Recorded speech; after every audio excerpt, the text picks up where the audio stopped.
Netherlands, it's your girl Fee, and I'm back at you with another video. To my returning subscribers, welcome back and thank you so much for being here.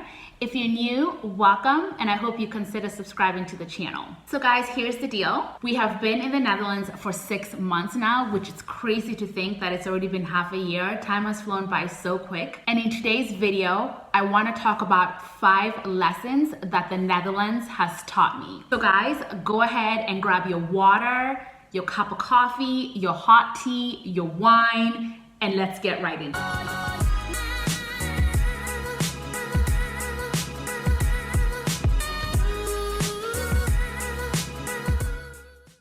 Number 1 is that I don't need to be a helicopter parent. So I'm not sure if you guys have heard of this term before. That's when you basically always are hovering around your kids or kid and always want to be in their business.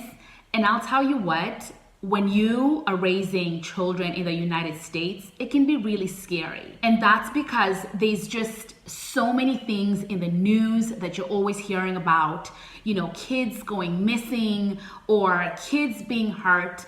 And honestly, this messes with your psyche. This messes with your head, and it makes you always want to be in your kids or have your kids be in your radar. If you go to a store and your kid is not in your sight within 10 seconds, you're basically freaking out. The idea of having your kid go to school by themselves, walk to school by themselves, even if the school is close by to your house, it's just definitely not a thing. And that's because you hear of stories where kids were going to school and they were kidnapped on the way to school, or they're walking and someone, you know, decides to drive their car into the sidewalk, which has happened before. So me moving to the Netherlands, I came in with this mindset where, as I've always been, always around my son, always wanting to know what he's doing at every single moment. And I've learned that I can definitely like breathe easy and not be that uptight when it comes to parenting. An example to give you guys, when we were looking for our house,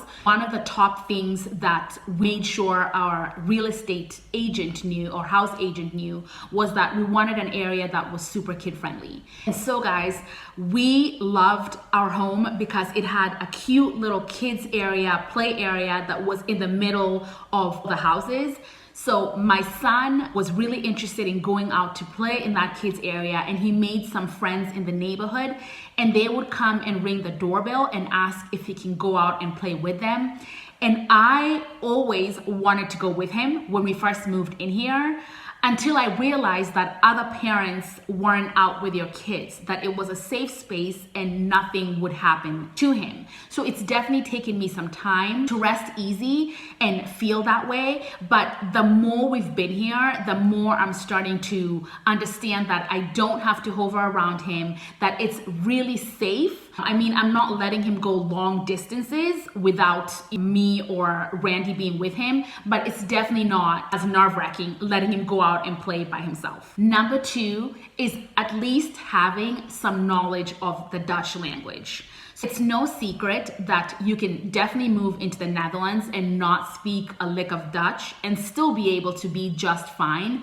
But for me personally, I found that it's really important to have some command of the language. I mean, you don't have to be a professional, but it's really important to know at least the basics. I will tell you what, guys, me and Google Translate have become best friends. I have never used Google Translate as I've used it these past 6 months. Oh my gosh, guys. For example, any mail that comes from the municipality is all in Dutch. So just picture sitting there and translating 5 pages of an important document that you have to read from page to page in Dutch to English. It's not fun. In addition to that, all of the correspondence in my son's school is in Dutch because son goes to a school where there's kids from all different countries. So they can't put it in, you know, a specific language. It all has to be in a common language, which is Dutch. And all that stuff needs to be translated as well. So I would definitely say that something I've learned is that yes, I can get around with English, but in order to be able to just make life easier, learning the Dutch language is super important. Guys, just a quick story. I was baking the other day, or wanted to bake the other day, and I needed heavy cream. So I went into the store to look for it, and oh my gosh, let's just say that I walked out of the store without the heavy cream, because anytime I put it into Google Translate, what was coming up, I couldn't find in the shelves. And then anytime I translated what was in the coolers into English, none of it was coming up as heavy cream. So I was so frustrated 30 minutes later and was like, forget about it. Which, on that note, can you guys let me know in the comment section, what is heavy cream in Dutch for baking? Like, what do I need to be looking for? Number 3 is that you do not need a car. Before I moved to the Netherlands, I would always laugh about it. At least myself and my sisters would always laugh about how me riding a bike and how there was no way I was gonna ride a bike and that we would need to buy a car as soon as we got into the Netherlands. I mean, it was just the simple fact that I am so nervous about riding a bike alongside with cars that I would just like drop down into the cars and get run over by all these cars. So we always laughed about how I would never ride a bike, how we needed a car as soon as I got into the Netherlands. And let me tell you guys, we are doing just fine. In fact, I enjoy riding my bike so much that on Fridays, I'll go out into the town and just explore new little streets that I've never been to before. They make it so easy to get around with your bike here that needing a car is really not necessary. Number 4 is that I don't need to keep up with the Joneses. Guys, when you're in the United States, everything is always a rat race. I kid you not, you're always competing with a friend. You're always competing with your neighbor. You want the bigger, you want the better. And I'm telling you, when you sit back and just think about it and reflect, it's such an exhausting way to live, you know, which is one of the reasons that when the opportunity came up to move it to the Netherlands, we were so excited about it. Because guys, you basically are taught that you finish high school, you go into college. Once you're done with college, you get married. Once you get married, you buy the home, you have the kid. I mean, it's all just written out for you, and it's very, very exhausting. And something that comes along with that in the Netherlands, for example, is when you're looking to buy a house. I came in with all these pre-existing notions of what were non-negotiables for me, you know, until we got here and I saw what the lay of the land was like and how the houses were like.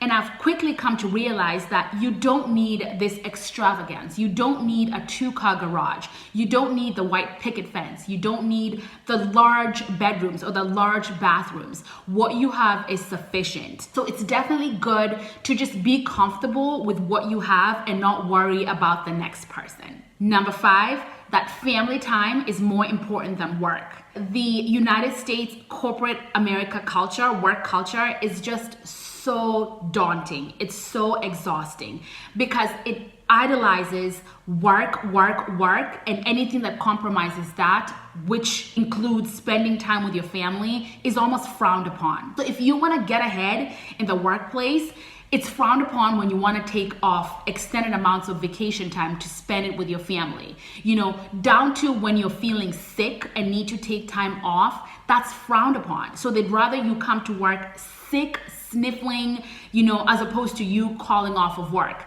And the one thing that I've learned in the Netherlands is that they really value the time you spend with your families. I mean, I see or hear about people that have 6 weeks off of work in a year, which is absolutely mind-blowing to me. In addition to that, you know, they have the mama or papa days where parents get to take the day off of work and just spend it with their children, spend it with their family. And to me, that is absolutely amazing coming from the United States, because that is certainly not a thing. You're always on the go, and any break or any time off taken for yourself is just frowned upon. It's not a good look. Guys, thank you so much for hanging out with me. I hope you enjoyed the video. If you did, please give it a thumbs up. Don't forget to hit that notification bell so you're in the know anytime I post a new video. And if you're new here, please don't forget to subscribe. And until next time, bye guys.